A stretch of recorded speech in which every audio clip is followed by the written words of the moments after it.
Have you ever felt something watching you from within your own home's walls? That familiar presence walking through corridors during dawn hours, establishing rules you never knew existed? Tonight, 3 accounts will show you that some places belong to entities long before any family days call them home. Houses where curfews aren't discipline but protection against rural horror presences that spider-walk across walls like living nightmares. Imagine encountering a creature on the road that looks like a pig but stands on human legs ending in wet, black hooves. Imagine discovering the dead cannot rest because of your tears, begging in dreams for you to stop crying. You have 15 seconds to close this window before these real stories stick to your memory like dried blood, revealing that some family rules exist to protect you from things that prefer to remain unnamed in this haunted house atmosphere. The date road stretched ahead like a pale scar cutting through the Mexican landscape, illuminated only by irregular fragments of moonlight that managed to pierce the dense clouds. Yvonne walked beside Arturo, their steps creating small dust clouds that seemed like ghosts dancing around their ankles. The silence of the Durango Mountains was so thick that each breath sounded amplified. Every movement of dry leaves echoed like whispers from voices that couldn't form words in this domestic entity encounter. The IT was when they saw the figure sitting in the middle of the road that the night's tone changed completely. At first glance, it appeared to be a common pig, perhaps lost from some nearby farm, its rounded silhouette partially blocking the narrow path. The posture, however, had something disturbing, too erect, too motionless, as if it were waiting specifically for them. The creature showed no signs of nervousness or preparation for flight. Strange behavior for a wild animal confronted by humans in open territory. Arturo, still dealing with the weight of his mother's recent death, decided to throw a stone to scare away the animal and continue their path in search of beer that would help them temporarily forget their grief. The stone hit its target with a dry sound that echoed between the mountains, but instead of running like any normal animal would, the creature began a movement that defied all natural laws they knew. Slowly, deliberately, it stood up on 2 legs. The legs were unmistakably human, thin, pale, with the musculature and proportions of an adult man. But where feet should have been, wet black hooves gleamed, reflecting moonlight like polished obsidian. The torso also possessed human characteristics, arms hanging at the body's sides with the naturalness of someone who had just risen from a chair. But the head was that of an enormous bull, with tusks that gleamed like dirty ivory and small eyes that seemed to evaluate the young men with disturbing intelligence. The pigman hybrid demonstrated neither aggression nor fear. It simply began walking toward the village, its black hoof producing a rhythmic, metallic sound against the road stones. Each step was calculated, as if following a path memorized through decades of repetition. It ignored them completely, as if they were mere spectators of a nocturnal ritual that happened regularly, with or without human witnesses. Its march had purpose, a specific destination that didn't include confrontation or interaction with these accidental observers. Yvonne and Arturo remained paralyzed, watching the hybrid figure move away in the direction they had come from, toward the small village where Arturo's grandparents slept. The sound of hooves gradually faded into the distance, but the image remained burned into their retinas like a permanent brand. They realized they had witnessed something that challenged not only zoology but the entire structure of reality they thought they understood, wondering what happens when it's already late in these mountain territories. The host's voice cut through the darkness like a warm blade through cold silence, reaching out to the community that gathers in shadows across different time zones and emotional states. His greeting carries a weight of understanding that some nights require more than ordinary comfort, that some stories serve as bridges between isolated souls who glimpse realities that conventional wisdom refuses to acknowledge. Good evening to those who listen while the world sleeps, to those carrying grief that feels heavier during these quiet hours. The dedication flows naturally from recognition that pain creates vulnerability to experiences that most people dismiss as imagination or stress-induced hallucinations. Tonight's paranormal podcast stories come specifically for listeners feeling low, those whose emotional states have thinned the barriers between ordinary perception and supernatural awareness. The host knows that grief, depression, and spiritual exhaustion create conditions where entities find easier access to human consciousness, where the living become more susceptible to contact from forces that normally remain hidden. That a content warning emerges not from legal obligation, but from genuine concern for audience members whose psychological defenses might already be compromised by life struggles. What you're about to hear contains intense paranormal encounters that challenge conventional understanding of reality. These scary podcast introduction elements aren't designed for entertainment alone, but represent real experiences that permanently alter the lives of those who survived them. The warning acknowledges that some content can trigger responses in people who've had similar encounters. Relatos de la Noche begins with acknowledgement that night owls strip away protective illusions that daylight provides, creating spaces where truth reveals itself in forms that daylight reasoning cannot process. The show serves as sanctuary for experiences that don't fit into mainstream categories, testimonies that will be dismissed by conventional authorities but find validation among community members who recognize authentic supernatural danger when they encounter it through these haunted village stories. The emotional tone balances comfort with acknowledgement that some realities provide no easy comfort, that understanding doesn't always lead to resolution. The host's voice carries warmth that doesn't minimize the genuine terror embedded into Night's accounts, creating space where listeners can process their own unexplained experiences without judgment or dismissal. This approach creates trust necessary for sharing testimonies that might otherwise remain locked in isolation and silence. Tonight's collection represents careful curation of experiences that demonstrate how supernatural encounters intersect with human emotional states, how grief creates bridges between dimensions, how love can become chains that bind both living and dead.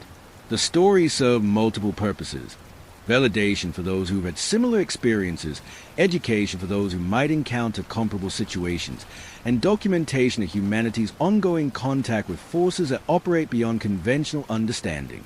The community connection reinforces that these testimonies create networks of understanding between people whose experiences have separated them from friends and family who lack similar encounters. Through shared recognition of supernatural realities, isolated individuals find connection with others who understand that some aspect of existence transcends mainstream acknowledgement, creating bonds forged through mutual recognition of expanded reality. Today, as the introduction concludes, the promise emerges that tonight's journey will explore territories where human emotion intersects with supernatural forces, where protective rules exist for reasons that become clear only after they've been broken, and where understanding comes at costs that conventional wisdom never calculated. Diana had been part of the listener community since 2023, her messages arriving with consistency that spoke of genuine connection to experiences shared through late-night broadcasts. Her family tale carried the weight of memories that had haunted her since childhood, events that defied explanation despite decades of attempts to rationalize what she and her cousin had witnessed. The story emerged during a particularly difficult period when she finally decided that sharing might provide the relief that silence had never offered. Childhood visits to Aunt Susanita's house had been marked by rituals of devotion that created an atmosphere of sacred protection mixed with underlying tension that children couldn't fully understand but instinctively respected. Susanita embodied Catholic devotion in its most practical form, her generosity extending particularly to injured birds that found sanctuary in her home. The house filled with cages containing creatures rescued from cats, accidents, and natural predators that left them vulnerable to further harm without human intervention. The aunt's reputation for bird rescue had spread throughout the neighborhood, creating a steady stream of creatures needing care. Her home transformed into an unofficial avian hospital where broken wings healed and traumatized birds regained strength necessary for survival. The care she provided required patience and dedication that reflected deeper spiritual commitment to protecting vulnerable life forms, demonstrating faith through action rather than mere words. But the house carried rules that transcended ordinary household management, regulations that seemed arbitrary to visiting children, but were enforced with intensity that suggested consequences beyond normal domestic discipline. The most important rule centered around someone or something called Cecilia, a name never fully explained but always mentioned with mixture of respect and caution that indicated significance beyond normal household management. Respect Cecilia became a mantra repeated during every visit. The curfew rule accompanied Cecilia's mention with equal gravity. After 9 p.m., no one leaves a room under any circumstances. This was a negotiable bedtime for children, but absolute prohibition that applied to all household occupants regardless of age or relationship to the homeowner. Susanita's enforcement of this rule carried urgency that suggested knowledge of specific consequences that silence prevented her from sharing with young visitors. The workroom remained off-limits during all hours, a space where Susanita pursued activities that children weren't allowed to observe or question. The door stayed closed, and attempts to inquire about its contents were redirected with gentle but firm insistence that some household areas weren't appropriate for curious young minds. The mystery surrounding this space added to the atmosphere of hidden purposes that governed household rhythms. Of Diana's memories of these visits carried emotional complexity that mixed genuine affection for her generous aunt with underlying unease about household dynamics that seemed to operate according to rules that transcended normal family relationships. The birds provided constant soundtrack of chirping and wing flapping that created acoustic camouflage for other sounds that might have been more disturbing without this natural white noise covering them. The setup established conditions where transgression would become inevitable, where childhood curiosity would eventually challenge rules that seemed arbitrary but existed for protection against forces that daylight hours kept safely hidden from conscious awareness. Only Yvonne and Diana chose to stay overnight during that particular visit, their decision influenced by a combination of genuine affection for their aunt and adolescent curiosity about household mysteries that daytime visits never revealed. The other family members had declined the invitation, leaving the two cousins alone with Susanita in a house that felt different after sunset, as if darkness activated aspect of its personality that remained dormant during daylight hours. Their decision to stay awake and discover Cecilia's identity represented typical adolescent rebellion against arbitrary rules, the kind of transgression that teenagers convince themselves carries no real consequences. They reasoned that whatever Cecilia represented couldn't be truly dangerous, or surely their beloved aunt wouldn't house them in genuine peril. Their logic failed to account for the possibility that some protections work only when respected, becoming ineffective the moment they are challenged. The slow bay footsteps downstairs began around midnight, deliberate footfalls that carried weight suggesting adult presence moving through first-floor spaces. The sound possessed rhythmic quality that indicated purposeful movement rather than casual wandering, as if someone were following specific route or conducting familiar routine. But Aunt Susanita slept upstairs, and no other household occupant should have been active during hours when the curfew rule demanded complete stillness. From their second-floor vantage point, peering carefully over the stair railing, they witnessed something that would permanently alter their understanding of household occupants and the rules governing their coexistence. A female silhouette moved through the hallway below with impossible grace, but her movement patterns defied human anatomy and gravitational laws that should have constrained any earthly presence. The spider walking began a subtle deviation from normal human locomotion, the figure's movement transitioning from floor-based walking to wall climbing that demonstrated abilities no human should possess. Her limbs moved with arachnid coordination that suggested joint flexibility beyond mammalian limitations, allowing navigation of vertical surfaces with ease that spoke of long practice and anatomical advantages that transcended human evolution. The ceiling crossing represented the most disturbing aspect of the manifestation, as a female figure moved across the overhead surface with complete disregard for gravity's influence. Her hair hung downward toward the floor while her clothing somehow remained properly arranged, creating visual contradictions that human perception struggled to process. The movement seemed natural to her, as if she regularly utilized three-dimensional navigation throughout her territory. The fading into the dark hallway completed the manifestation with demonstration that this presence existed partially outside normal physical constraints, capable of transitioning between visible and invisible states at will. The disappearance was in gradual retreat into shadow but actual dissolution that suggested existence in dimensional spaces that overlapped but weren't limited to ordinary reality. Diana and Yvonne remained frozen in positions that had shifted from curiosity to terror without conscious decision, their bodies responding to primitive recognition of predatory presence before their minds could process what they'd witnessed. The spider-walking woman had revealed herself as something that belonged to the house more fundamentally than any human occupant, establishing territorial claims that predated any family's residence. The footsteps over their ceiling began shortly after the spider-walking manifestation vanished into hallway darkness, creating audio evidence that Cecilia's activities extended beyond visual appearances into direct interaction with physical space. The sounds carried weight that indicated solid presence rather than ghostly manifestation, each footfall producing creaks and settling noises that demonstrated real mass moving across wooden structural elements above their heads. Then came the bird shrieking, not ordinary distress calls, but terror vocalizations that spoke of direct threat to life and safety. The sounds erupted from multiple cages simultaneously, creating cacophony of panic that filled the house with evidence of attack on the most vulnerable residents. Wings flapped desperately against cage bars while beaks produced alarm calls that indicated recognition of predator presence that triggered every survival instinct these rescue creatures possessed. The cage rattling accompanied vocal panic with percussive evidence of physical assault, metal bars striking against their frames as if something was shaking or manipulating the enclosures directly. The sound suggested systematic approach to terrorizing the birds, moving from cage to cage in pattern that demonstrated familiarity with their locations and deliberate intent to create maximum distress among creatures whose vulnerability had earned them sanctuary. Dawn revealed the true scope of the nocturnal assault when open cages displayed evidence of attack that transcended mere supernatural manifestation into direct physical harm inflicted on living creatures. Several birds lay dead, their small bodies bearing bite marks that suggested predation by something with dental structure capable of piercing avian anatomy. The wounds carried implications that whatever had attacked possessed both physical presence and predatory intent. The surviving bird huddled in corners of their enclosures, displaying behavioral changes that indicated trauma beyond temporary fright.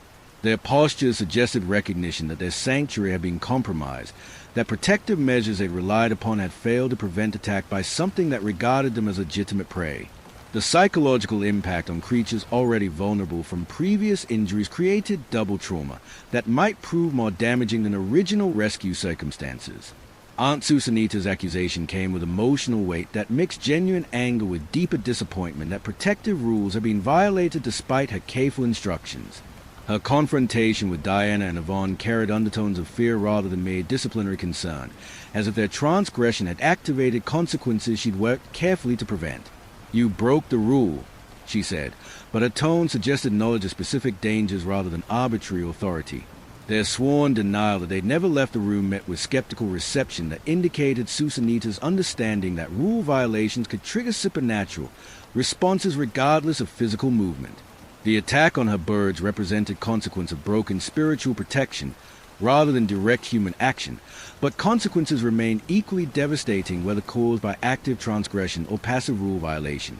The immediate fallout created household atmosphere where trust had been compromised and protective boundaries had proven inadequate against forces that required more than physical barriers for effective containment. The open cages and dead birds served as tangible evidence that some household rules exist to maintain balances between human occupants and non-human residents whose territorial claims predate any family's residence. The decision never to stay overnight again came naturally from recognition that some boundaries, once crossed, cannot be safely recrossed without inviting escalated consequences from entities whose territorial claims have been challenged. Diana and Yvonne understood instinctively that their transgression had fundamentally altered their relationship with household forces that preferred to maintain distance from curious humans who respected established protocols. Susanita's withdrawal began gradually but accelerated as the implications of the night's events settled into her understanding of how protective measures she'd carefully maintained for years had failed to prevent assault on creatures under her care. Her devotional activities continued, but personal interactions became more guarded, as if she blamed herself for inadequately preparing young visitors for realities that adult experience had taught her to navigate. The isolation that followed represented more than disappointed anger over rule violation, but recognition that some knowledge creates separation between those who've witnessed supernatural realities and those whose lives remain bounded by conventional limitations. Susanita couldn't share the full truth about Cecilia's nature without creating burdens that young minds weren't equipped to process, leaving her alone with understanding that increased rather than decreased over time. Her death came quietly, discovered by neighbors who'd noticed accumulated mail and unopened newspapers that suggested days without normal activity. The official cause remained mundane, heart failure during sleep, but timing suggested correlation with household dynamics that had been disrupted beyond her ability to restore balance. She died alone with knowledge that died with her, leaving behind mysteries that outlived their keeper.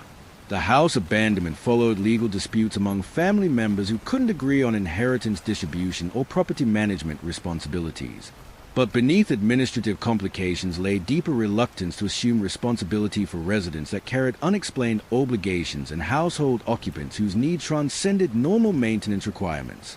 The property sat empty while lawyers negotiated arrangements that avoided addressing underlying issues. Only the surviving birds found rescue through animal welfare organizations that provided new homes without awareness of trauma these creatures had experienced. Their relocation represented successful evacuation from territory that had become unsafe for vulnerable life forms, though their new caregivers remained unaware of specific threats that made sanctuary necessary rather than merely charitable. The conclusion reached by local observers was that the house now belonged fully to Cecilia, whatever she represented in terms of supernatural taxonomy or dimensional origin. Without human presence to maintain protective protocols or provide boundaries between supernatural and ordinary reality, she gained complete territorial control over space that had previously required careful negotiation between human and non-human residents. The host's invitation for listener theories acknowledged that some mysteries resist definitive explanation, while inviting community participation in processing experiences that transcend individual understanding. The stories serve as collaborative exploration of realities that mainstream culture dismisses, but that require collective acknowledgement for complete comprehension of humanity's position in expanded cosmological order. Yvonne from Mazatlan had stepped into the role of supportive friend with dedication that demonstrated genuine understanding of how grief isolates people from normal social connections and everyday activities that feel impossible during periods of profound loss. Arturo's mother's death had created an emotional vacuum that required presence from someone capable of sitting with pain without offering premature comfort or shallow reassurances that minimized genuine suffering. The weekend trip to grandparents' house in the tiny Durango mountain village represented an attempt to provide change of scenery that might offer temporary relief from environments saturated with memories of the deceased. The mountain location promised isolation from urban distractions and social obligations that demanded emotional energy that grief victims don't possess during early stages of processing profound loss. The village's eerie quiet created atmosphere that initially seemed peaceful but gradually revealed itself as unnatural silence that spoke of community activities occurring beyond normal observation or participation by outsiders.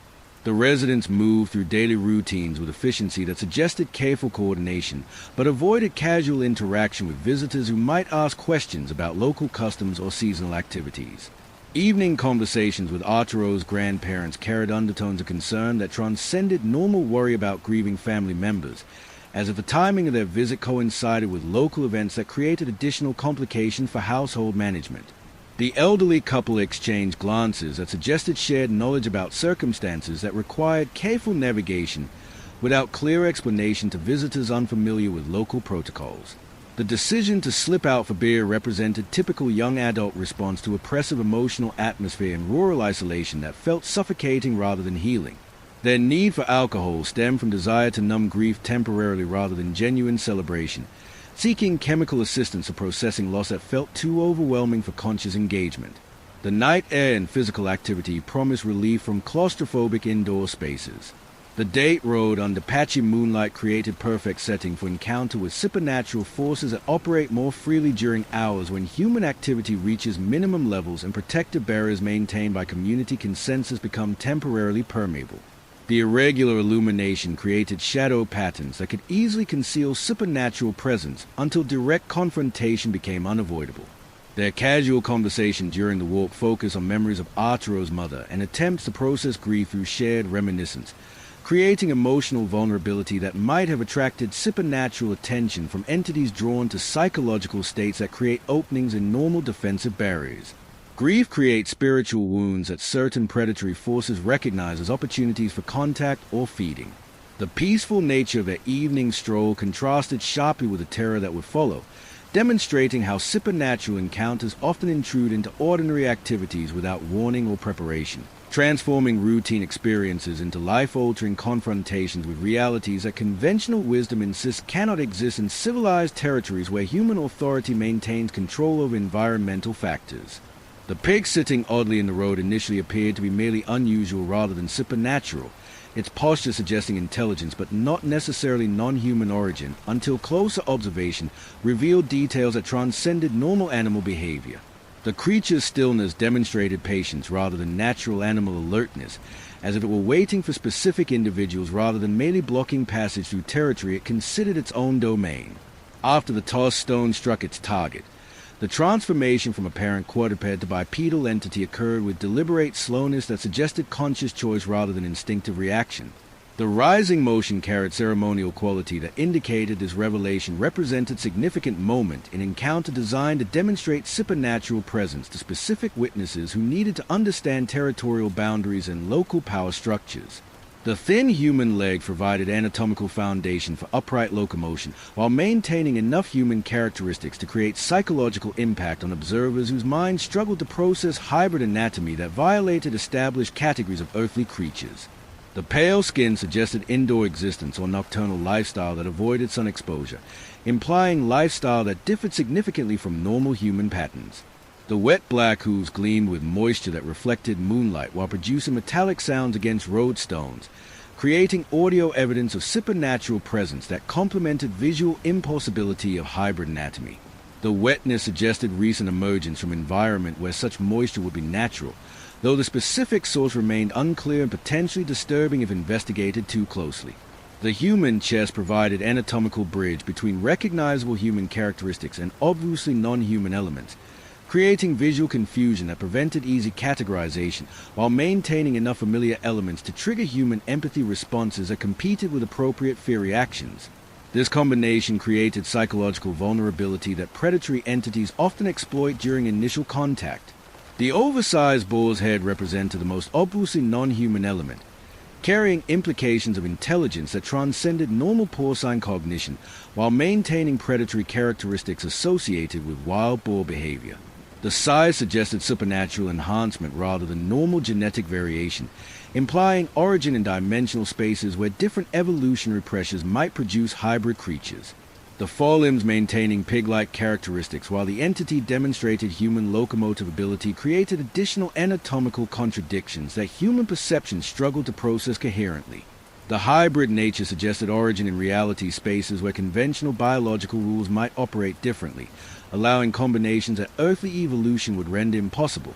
Its walk toward the village demonstrated familiarity with local geography and destination-oriented movement that suggested regular patterns of activity rather than random wandering by confused creature lost in unfamiliar territory. The purposeful movement implied knowledge of specific goals or appointments that required its presence in human-inhabited areas during nighttime hours. The grandfather's appearance with blankets suggested preparation for encounter that he'd anticipated based on local knowledge about seasonal activities or regular patterns that outsiders wouldn't recognize without specific cultural education. His words, "It's already late. You're lucky," carried implications that timing of their encounter with a hybrid entity had significance beyond mere coincidence, suggesting protective intervention that prevented more serious consequences. The urgent chanting that followed created audio landscape that spoke of community participation in activities that required collective effort and specific vocal contribution from multiple participants.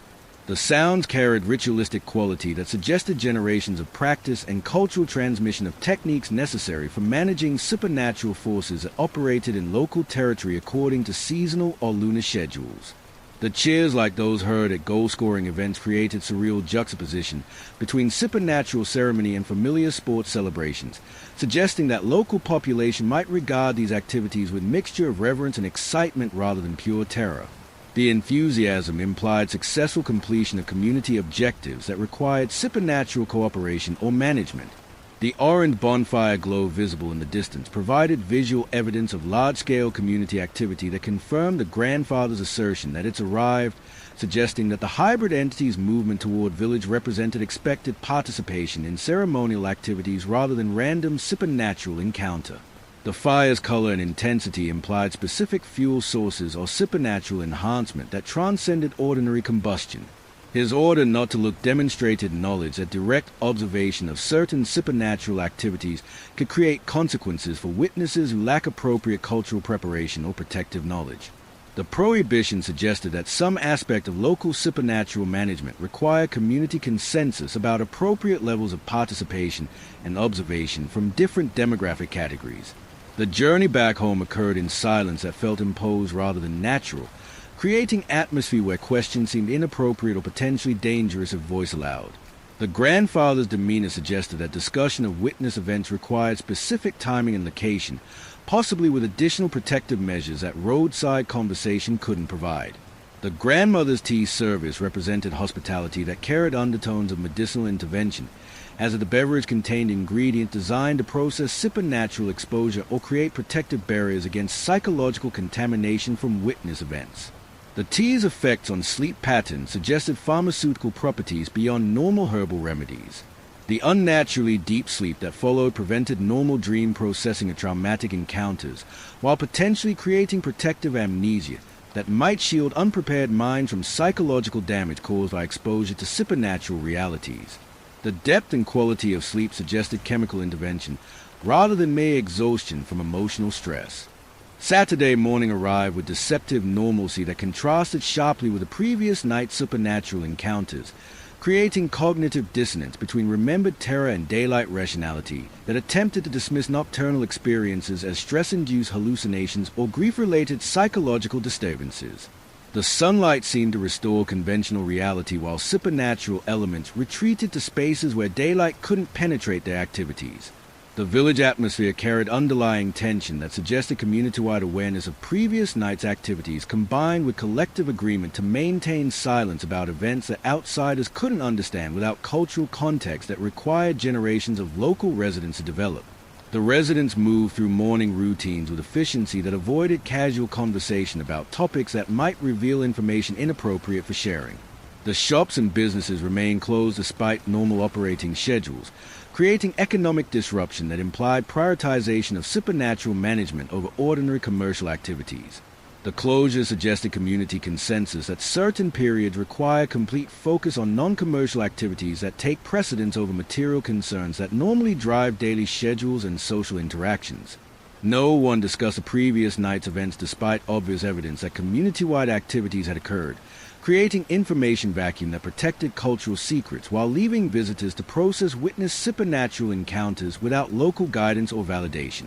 The silence carried weight of cultural prohibition, rather than mere politeness or privacy considerations. The tension in ordinary interaction suggested that community members remained alert to potential consequences from supernatural activities that might extend into daylight hours, requiring continued vigilance even after apparent conclusion of nocturnal ceremonies. Their behavior indicated that supernatural management represents ongoing responsibility rather than single-event occurrence that concludes with dawn's arrival. Sunday's departure occurred without discussion of witness events or explanation of local customs that had created supernatural encounters requiring outside intervention for visitor protection.